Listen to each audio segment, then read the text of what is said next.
Accident के बाद दूसरी लड़की को भी चोट लगी और कार में फंसी लड़की को 10 से 12 किलोमीटर तक घसीटा गया। हमारे सहयोगी रुमान खान की ये एक्सक्लूसिव रिपोर्ट देखिए।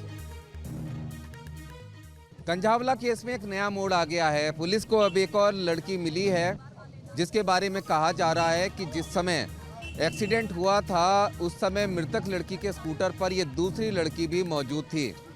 CCTV, mobile phone technical evidences के आधार पर इस लड़की की शिनाख्त की गई है। ऐसा बताया जा रहा है कि घटना के बाद ये लड़की काफ़ी डर गई थी, इसको थोड़ी बहुत चोटें आई थी, जिसके बाद ये अपने घर चली गई थी।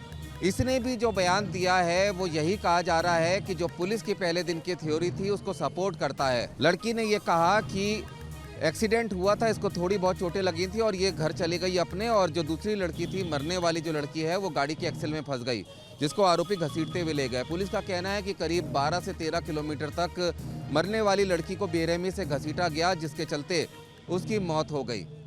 पोस्टमार्टम हो चुका है मृतक लड़की का, लेकिन सबसे बड़ा सवाल ये है कि पुलिस को जो बयान इस चश्मदीद लड़की जो घटना के समय स्कूटी पर सवार थी उसके बयानों के बाद, चश्मदीदों के बयानों के बाद, पूरी मामले की जांच करने के बाद, फॉरेंसिक रिपोर्ट आने के बाद और पोस्टमार्टम रिपोर्ट आने के बाद देना चाहिए था। लेकिन जिस तरह से इस पूरे मामले में जल्दबाजी दिखाई गई उसके बाद अब पुलिस की जो हर इन्वेस्टिगेशन का जो प्रोसेस है पुलिस की। चलिए इस वक्त एक और बड़ी खबर आपको बता दें। कंझावला केस से जुड़ी हर अपडेट लगातार न्यूज नेशन आप तक पहुंचा रहा है और इस वक्त की बड़ी अपडेट, दिल्ली में दूसरी लड़की का बयान भी दर्ज हो चुका है। 164 के तहत ये बयान दर्ज हुआ है, दरअसल में कानूनी जांच का हिस्सा, और उसी नियम के तहत बयान दर्ज हुआ है दूसरी लड़की का। और उस लड़की से पूछा गया है कि दरअसल में वो इस मृतका के साथ उस रात कर क्या रही थी, और जो खबरें लगातार सामने आ रही हैं कि दोनों के बीच झगड़ा हुआ था, किस बात पर झगड़ा हुआ था, ये इस जगह क्यों पहुंचे थे और कौन इनके साथ था, उसके बाद क्या हुआ, जब ये दोनों ही यहां से स्कूटी से गुजरते हैं तो फिर आगे क्या होता है, वो सारी बातें इस लड़की से समझी गई हैं। इस दूसरी लड़की का बयान दर्ज हो चुका है। तो लगातार हर अपडेट आप तक पहुंचाने हमारे तमाम सहयोगी हमारे साथ जुड़े हुए हैं, और ये जो क्रोनोलॉजी है इसको आप जरा समझिए। पहले लड़की होटल के रूम नंबर 104 में थी। इस होटल में लड़कियां क्यों गई थी ये जांच का विषय है। दूसरी लड़की भी होटल में उसके साथ थी। दोनों लड़कियों के बीच में झगड़ा होता है, इस तरीके की जानकारी सामने आ रही है। झगड़े की वजह क्या थी इसका खुलासा भी नहीं हुआ है, लेकिन जो शुरुआती जानकारी मिल रही है उसके मुताबिक इन दोनों लड़कियों के साथ उस होटल में कुछ लड़के भी मौजूद थे।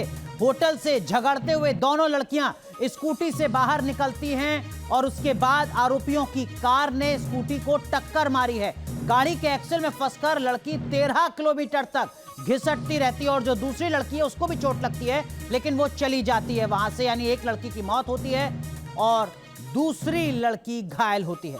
तमाम सहयोगी हमारे साथ बने हुए हैं जो हर अपडेट आप तक पहुंचा रहे हैं। हमारे एक और सहयोगी मणिदीप भी हमारे साथ जुड़ चुके हैं, लेकिन इस बीच रुमान, इस वक्त आपकी रिपोर्ट हमने देखी, पोस्टमार्टम रिपोर्ट में कई बातों का खुलासा हो चुका है, कई बातें सामने आ चुकी हैं, लेकिन अब जांच का एंगल दूसरी लड़की की एंट्री के बाद क्या बदल रहा है?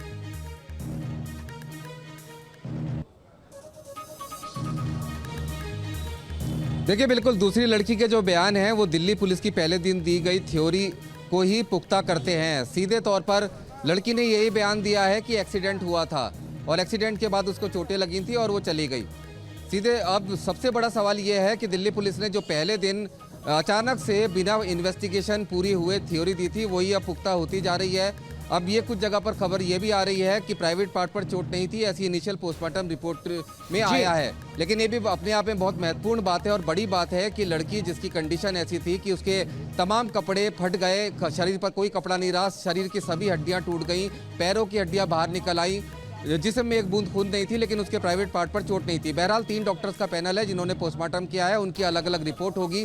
वो तमाम चीजों को जो अधिकारी उनका कहना है कि एनालिसिस किया जाएगा। मोहित ये जो बात रुमान यहाँ पर कह रहे हैं यही अपने आप में बड़ा सवाल है। मोहित, मैं आऊंगा आपके पास। इस वक्त एक और बड़ी खबर आप कर रहे हैं, दिल्ली पुलिस के सूत्रों के हवाले से इस वक्त की बड़ी खबर, मृतक कार की एक्सेल में फंस गई थी। सूत्रों के हवाले से इस वक्त की बड़ी खबर सामने आ रही है, और जैसा कि दिल्ली पुलिस ने कल भी कहा, आरोपी मृतक को 13 किलोमीटर तक घसीटते रहे। इस वक्त की बड़ी खबर आपको बता रहे हैं, सूत्रों के हवाले से ये बात सामने आ रही है। हालांकि दिल्ली पुलिस की तरफ से भी ये बात कल भी कही गई कि लगभग 12 से 13 किलोमीटर तक आरोपी मृतका को घसीटते रहे। लेकिन बड़ा सवाल मोहित यहां पर जो रुमान ने खड़ा किया वो ये कि अगर लड़की के शरीर के हर हिस्से में चोट लगती है, तो ये पोस्टमार्टम रिपोर्ट के हवाले से कैसे कह दिया जाता है कि प्राइवेट पार्ट पर चोट नहीं है। और मृतका के परिजन, उनके करीबी जिस आशंका को जाहिर कर रहे थे, उसको यहां पर खारिज करने की कोशिश की जा रही है। मोहित, देखिए अनुराग, मैं यहाँ पर एक बात बता दूं, क्योंकि जो सवाल उठा रहे हैं वो अपनी जगह वाजिब है, लेकिन जब भी डॉक्टर्स का पैनल इस तरीके की जांच करता है तो ये पाता है कि गुप्तांग के अंदर किस तरीके की चोट लगी है, उससे आप समझ पाएंगे कि किस तरीके का पूरी स्थिति बनी हुई है।